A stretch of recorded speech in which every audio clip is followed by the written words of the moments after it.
Arkadaşlar annemin hesabını buldum. Bana da abone olursa sevinirim.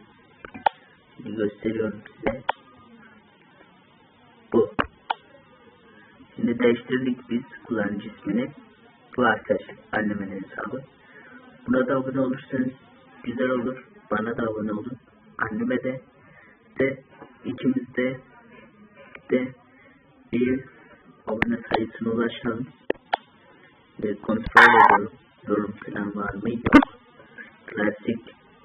Yani abone olun ki bir an önce çünkü yarın saat 3 ya da 4 gibi canlı yayında olacağız.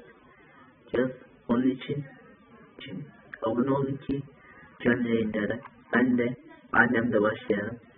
Yorum geldi. Videoda beni tanıttı.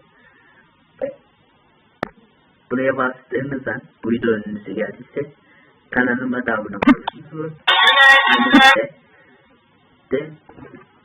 O yüzden hoşça kalın. Bye.